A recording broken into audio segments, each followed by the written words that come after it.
Bismillahirrahmanirrahim. Assalamualaikum warahmatullahi wabarakatuh.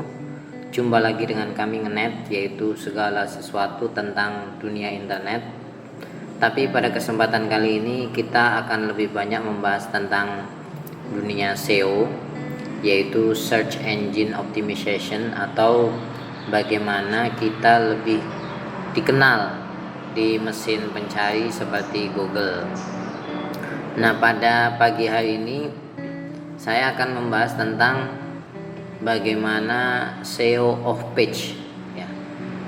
Setelah sebelumnya saya sudah menjelaskan tentang SEO on page. SEO off page itu apa sih sebetulnya? Jadi namanya saja off page. Page itu kan maksudnya halaman website kita ya. Jadi faktor SEO yang dioptimasi di luar daripada website kita. Nah, ini yang kemudian SEO off page itu sangat menarik ya. Tidak semua orang mahir melakukan ini karena aspeknya di luar website kita. Nah, kalau ingin berpikir bagaimana logika SEO off page itu, seperti Anda melihat banner-banner di jalan-jalan untuk mempromosikan sebuah produk. Nah, sama itu. Jadi faktornya bukan di produknya, tapi di luar produk agar kita terkenal. Nah, SEO off page ini ternyata cukup penting ya, karena ketika Anda melakukan SEO off page ini, maka website Anda nilainya di mata mesin pencari akan naik. Bahkan saya baca di Niaga Hoster itu sampai 50%. Nah, disinilah yang membedakan orang pakar SEO atau enggak itu menurut saya dalam aspek SEO off page ini, karena sangat tidak mudah. Apa sih yang bisa kita lakukan untuk SEO off page ini? Nah, yang bisa kita lakukan yang pertama adalah link building. Link building itu kan sebetulnya sederhananya ya, kita nitip link di luar website kita, sehingga suatu hari orang ngeklik link tersebut dan kemudian berkunjung ke website kita yang satu ini, sehingga visitor kita naik. Nah, di mata Google ketika banyak link itu beredar tentang website kita, maka berarti seolah-olah ya website kita ini website yang terpercaya gitu, karena dirujuk oleh website-website yang lain. Nah, bagaimana caranya kita mendapatkan link building itu? Yang pertama adalah mendapatkan link yang menuju website Anda dari website yang lain. Nah, cara paling gampang itu gini, dan saya beberapa kali melakukan. Anda hubungi pengelola blog ya, pengelola blog misalkan ini, Mbak, saya nulis sesuatu di blog Anda, nggak usah dikasih uang, yang penting nanti ada link ke website saya. Nah, itu cara yang paling mudah, karena Anda nggak usah bayar, pengelola website orang lain juga kemudian akan naik kontennya, dan Anda mendapatkan benefit, dan itu dilakukan. Tapi satu hal ya, jangan tukar-tukaran link. Jadi misalnya gini, ini website saya, linknya ada di website ini, dan website ini linknya ada di website ini sama saja bohong ya, karena Google tahu ya tukar-tukaran link itu beda. Kalau dikutip itu biasanya ya hanya di sini dirujuk ke, misalkan website ini membahas kalau Anda ingin investasi saham, maka website yang terpercaya adalah sahamhijau.com. Nah, misalnya seperti itu. Ini yang paling mudah menurut saya. Yang kedua adalah yaitu guest blogging. Jadi guest blogging itu dulu waktu belum marak seperti sekarang teknik-teknik SEO yang advance itu, sangat banyak sekali orang yang melakukan komentar di blog orang lain ya, komentar di blog, misalnya komentar di sini di blog ini, dan kemudian mencantumkan nama website Anda. Nah, misalnya di bawah sini ya, ini panjang sekali. Nah, ini mencantumkan alamat website, dan itu sering saya temukan di website saya. Orang-orang yang nih, contoh ya, ini Abjad Semesta.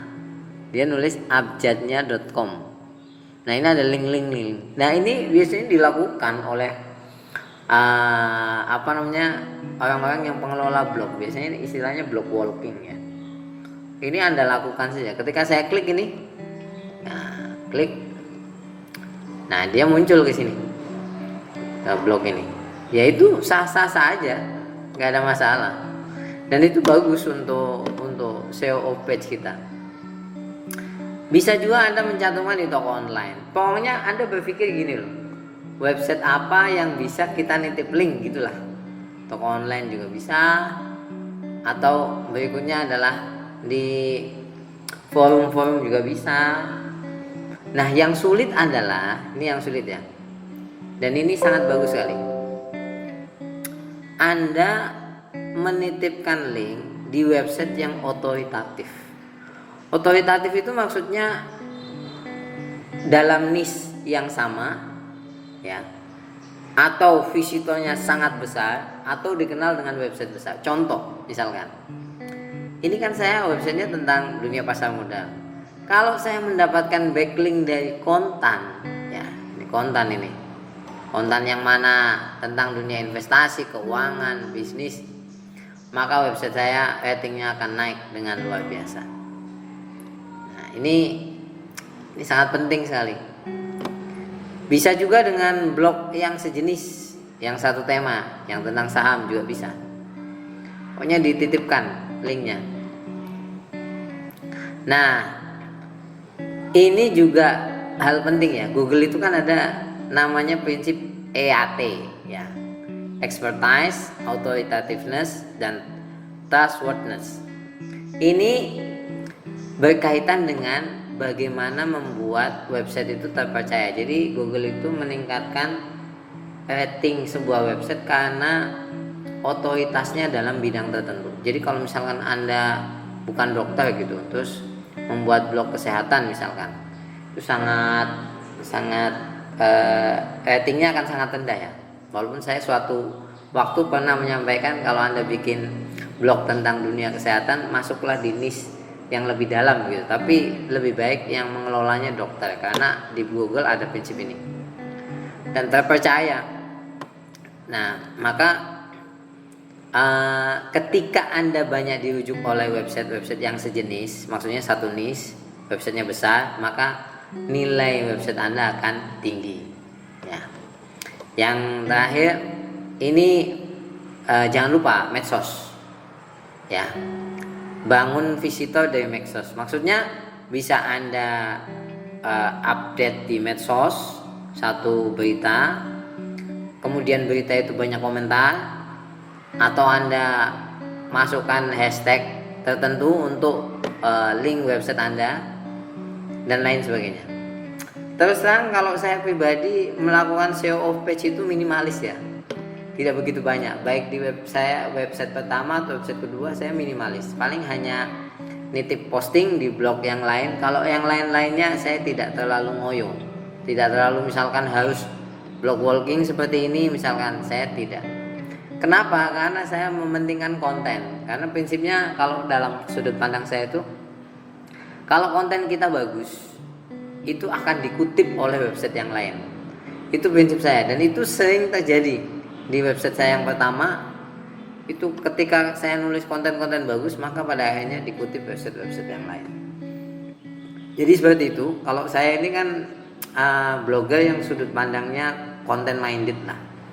Makanya kalau Anda ingin SEO page-nya maksimal, ya kalau mengusahakan betul-betul boleh lah. Tapi karena Google sudah meningkatkan algoritmanya kepada update website juga penting. Ya tidak hanya konten yang wow, tapi juga seringnya update atau durasi update Anda juga penting. Maka kita jangan melupakan menciptakan konten yang terbaik dan rutin, sehingga nantinya suatu hari akan dikutip oleh website yang lain. Terima kasih banyak, semoga Anda maksimal mengoptimalkan SEO on page dan SEO off page. Sampai ketemu lagi. Assalamualaikum warahmatullahi wabarakatuh.